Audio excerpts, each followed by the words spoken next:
learned of Meher Baba from my own Murshid, Rabbi Martin.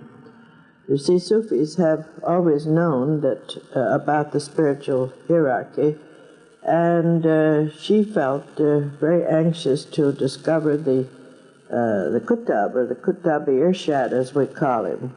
And when she met Princess Machiavelli and Elizabeth Patterson, they assured her that Meher Baba was a central figure, and she went back to New York to live among them and meet such people as had met Baba, because she felt a great responsibility. In other words, she wanted to have some conviction herself about him before she told her Marids, because she would be responsible for what she told them also. And I was in charge of her classes while she was there for about a year. Then we were suddenly transferred back to Washington, and I rushed up to New York to see her, and she spread out some of the things like the divine theme for me, and said to me, I am convinced that he is the Kutab. So she said, I'm going to go to India to talk with him. Well, it so happened that she almost immediately went back here to San Francisco, and then became ill and went into her final illness. She had cancer of the throat, and she suffered for 2 years.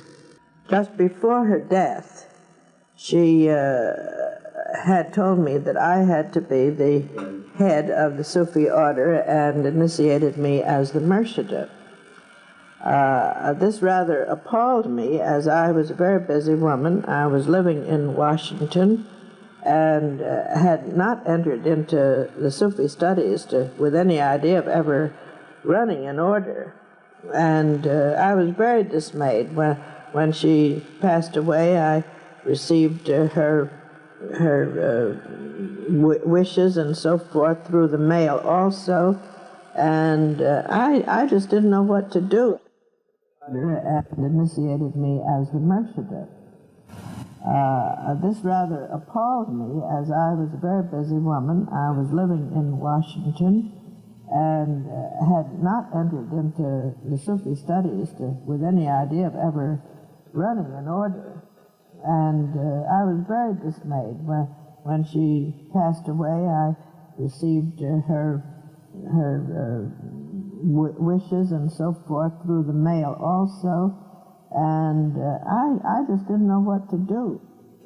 I then began reading the letters of Hazrat Inayat Khan to her, in which he always called her my dear mother, and I felt that he and she had sacrificed so much to establish the Sufi teachings that I couldn't let them down. There just literally wasn't anybody else to do the work. So I thought to myself, well, I must go to India to see this man that she has talked to me about. So in the meantime, my daughter and I met Elizabeth Patterson and Narina Machiavelli, and later Mirji Karkaria came to the States, and we talked with him and Darwin Shaw and others of those who had been with Baba before our time. And when Mirji came, he suggested to me that he would be seeing me in India before long, and I thought this was totally impossible. But suddenly that fall in 1947, my husband came home and said, how would you girls like to go to Arabia with me? So we went to Arabia with him, and he didn't want us to go to India to meet Baba, because all of the Hindustanis and Pakistanis were killing each other on the platforms and streets and so forth. It was their big fight over the partition. But I guess it was Baba's grace. He was suddenly called to New York, and we chased off to India, no matter what happened. And then Mirji drove us up to Meherzad, where we spent almost a week with the master. I was really very frightened on the way up. I was frightened because I thought, if he isn't what I've been searching for, then what am I to do? Where can I look? And so when it came time that afternoon to be brought to him, he was staying in this little hut down in the middle of a large grain field away from the main house. I was really in a state of excitement, and we got into the car and were taken down about the equivalent of a city block or so, and I suddenly started to weep, and I cried my eyes out, and I was so angry with myself, thinking, well, meeting a master in this kind of a mess, you know. My daughter had really gone along to make sure that I didn't get taken in by some bogus swami or something. She was 18. Well, meeting a master in this kind of a mess, you know. My daughter had really gone along to make sure that I didn't get taken in by some bogus swami or something. She was 18 and going to Bennington College at the time. So she was still quite in full control.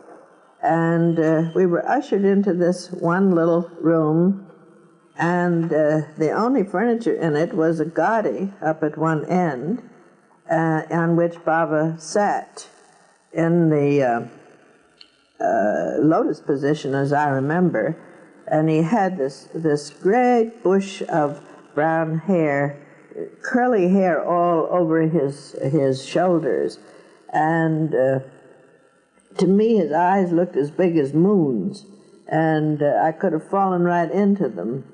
And it was the only time during that stay with him that we ever got a chance to look into his eyes, because he was at that time tremendously charged, because he had interrupted his must work to let us be with him.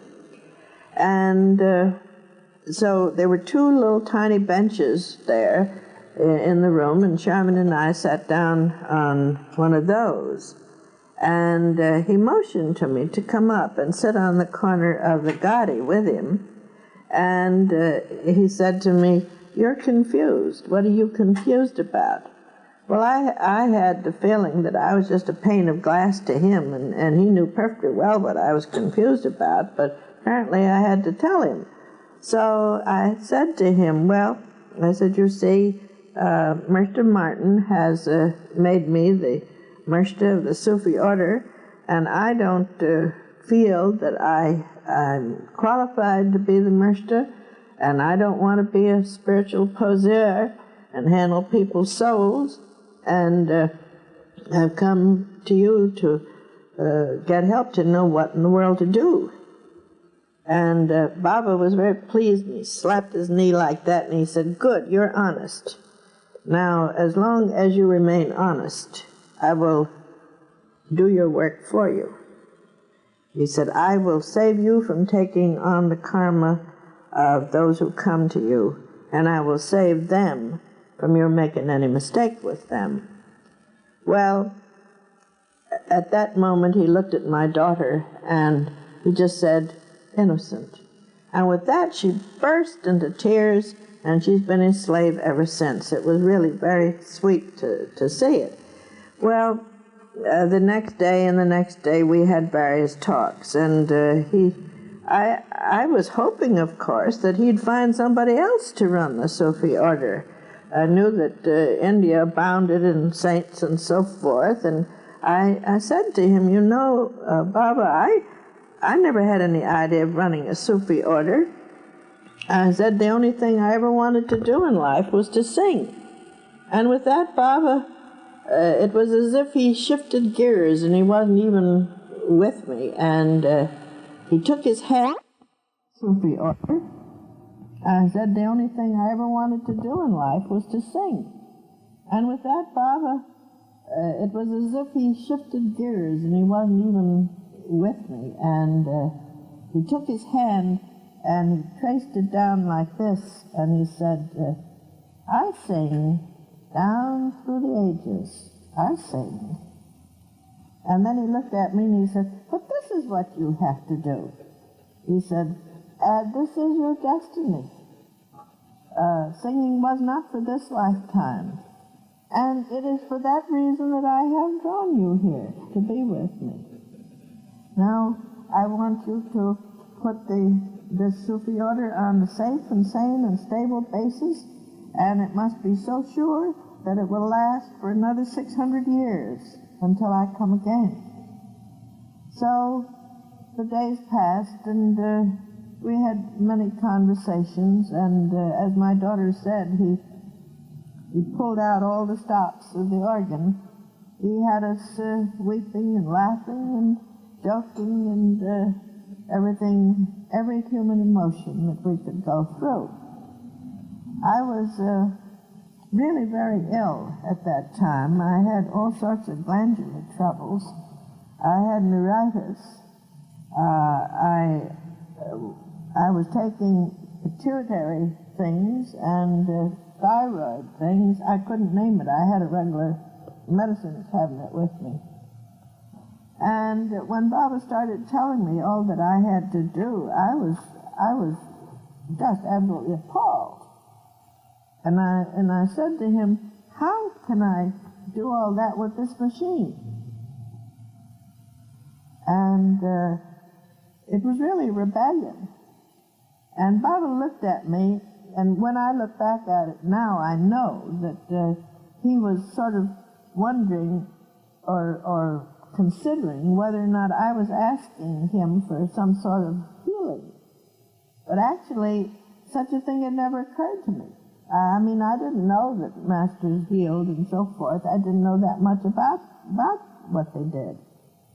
And so he said, it is a long time since I have discussed the physical, but I will help you.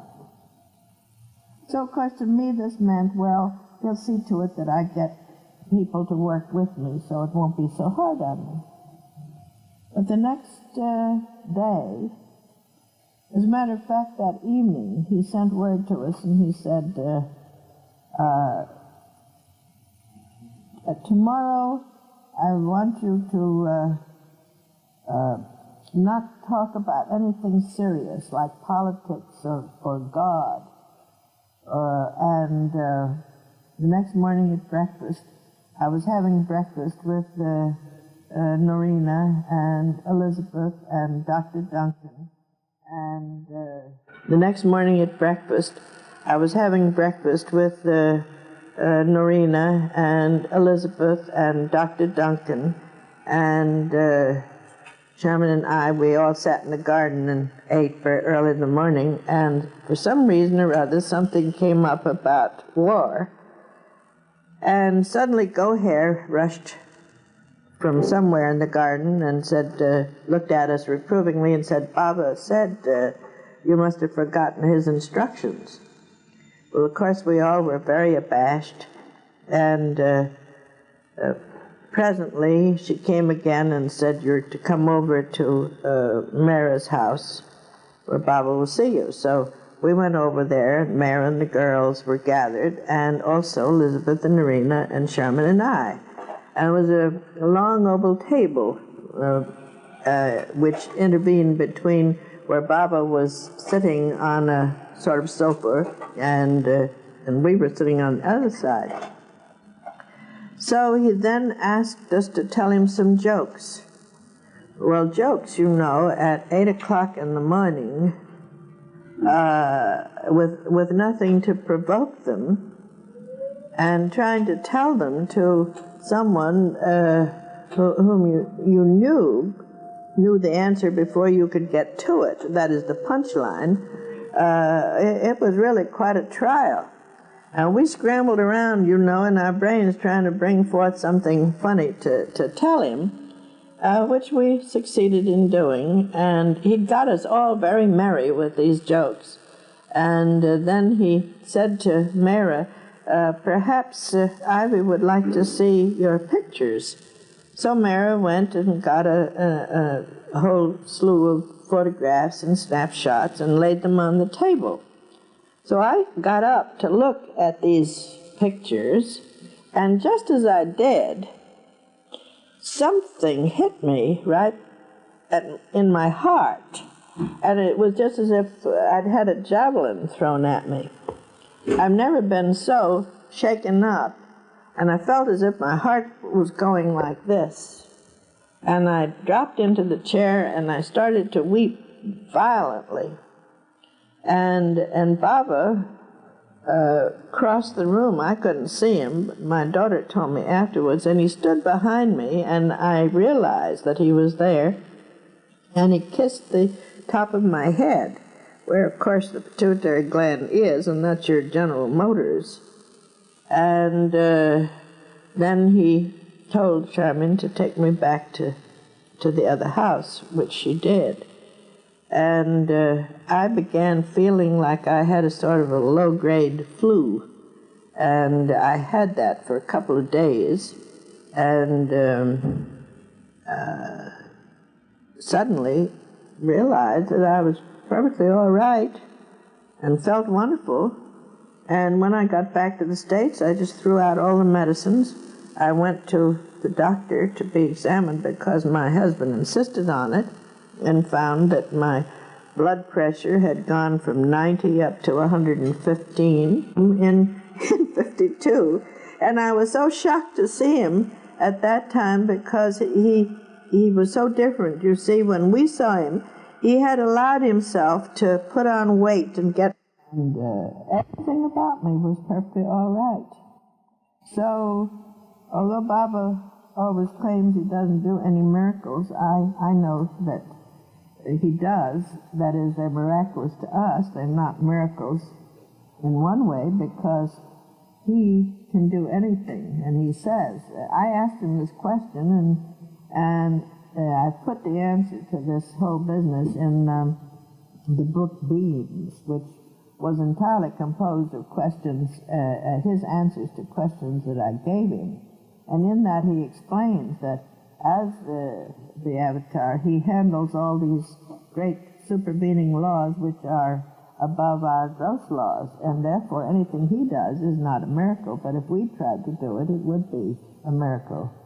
And I do think I should follow that up by saying that, of course, the Master only does a thing like that if you are in his service and he needs you to do spiritual work.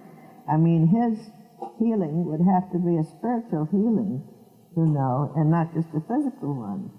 And the fact remains that 2 years later, I had a bad fall in my apartment and smashed up one foot, which laid me up for months. And then a year later I came out here and I had another fall which cracked my leg and my ankles, and they say it's a miracle that I can walk at all. And when Baba was in the hospital in Prague, you know, when he had his big accident there, the first thing he did was to send for Sharman and me to come. And when I was with him then, he asked me how long it had taken me for my leg to heal. What I'm trying to say is that I could function with broken legs, but I couldn't function with the difficulties that I had when I first saw him.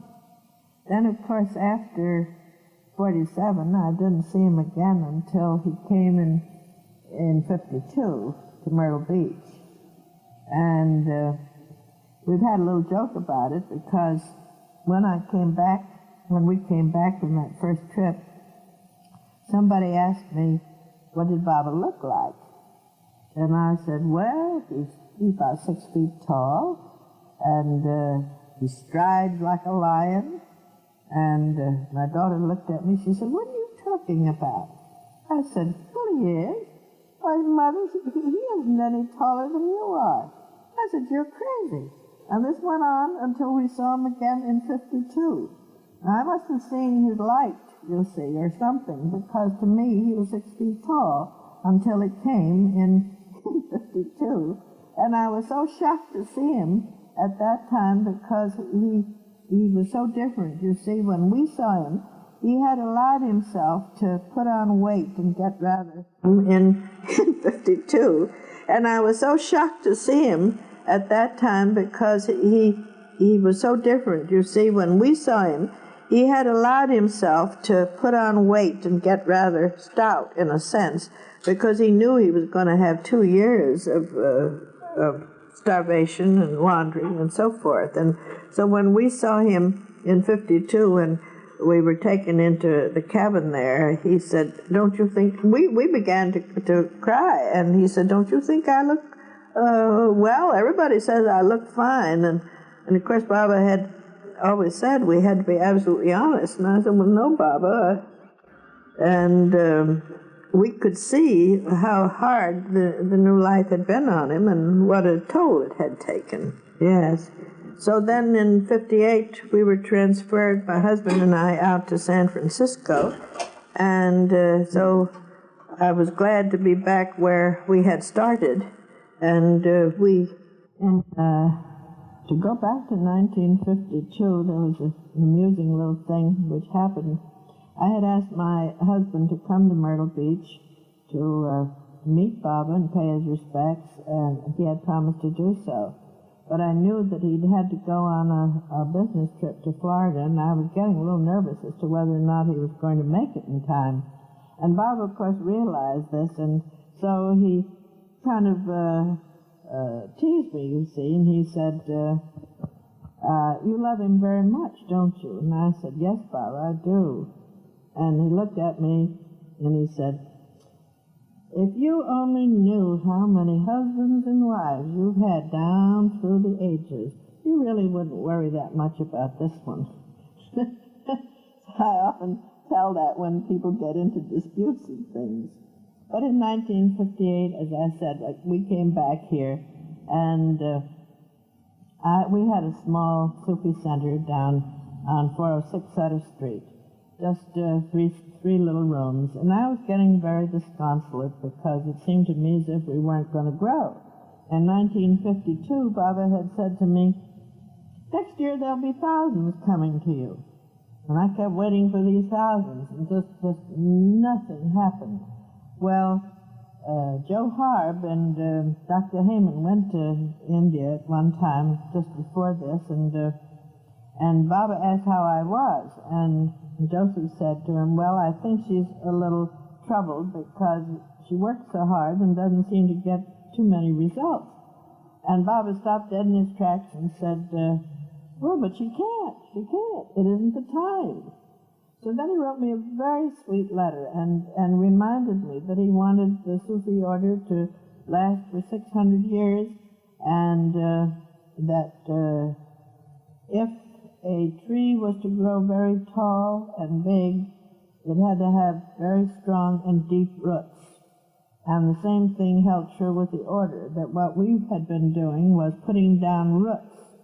And when the time came, why, everything would go the way we had hoped. Well, of course, what we were really waiting for, I think, was for the crop of war babies from the 42 war to grow up, because most of my students were born in 41 or 42 or 43, and I always feel they're going to be the new humanity. And of course, when they first started pounding on the door, it was very startling to me to see them coming, just as it seemed, in hordes. And from then we had to move into our present center, and then we had to keep renting one room after another till we had the whole floor at 1290 Sutter. And there's a rather interesting thing about this, too, because Joseph Harb and I were looking so hard to find a place for our center with a big enough meeting room that we could get. It's a rather interesting thing that Joseph and I, when looking for a place to have the center that we could get into at night, which is rather difficult, and we have classes every night of the week, we found this place, and we took it. And when I wrote to Elizabeth Patterson saying that now the Sufi Center would be at this address, she wrote back to me and she said, you have come full circle, because it was in that building, in the auditorium, that Narina gave her first lecture about Baba in San Francisco. And we're feeling a bit mournful about it, that now we have 200 Marids, and we can't hold any more in our big meeting hall, and therefore we're going to have to find something else, and we're feeling rather desperate about it. But I always keep remembering that Mani told me one time that when God wants you to ride, he gives you a horse. So right now I'm looking for my horse. And one of the youngsters, you can see it on my desk there, gave me a black button with a white horse on it, and it says horsepower on it. So I wear it once in a while. It's really quite amusing. We are, of course, now, Don and Lud and I are working on the next edition of God Speaks. We were hoping to have a great deal of new material in it, which Baba promised to us, but we're not going to be able to put too much new material in it because Arish showed us his notes where Baba had said he should talk to him later about this, or next month I will give you points on that, and so forth. And then Baba's work consumed him, and he never did get around to explaining these points that we had particularly hoped to get more light on. But there will be a few new things in it, and we will have a very fine glossary, which Baba had gone all over and was very pleased with, which was the work of Lud Dimple, and we'll have some extra charts and so forth in it. And of course that will have to be the final edition. And we are now putting into those books that we've had the privilege of publishing some little thing about Baba having dropped the body, because we feel that the public should be allowed to know this.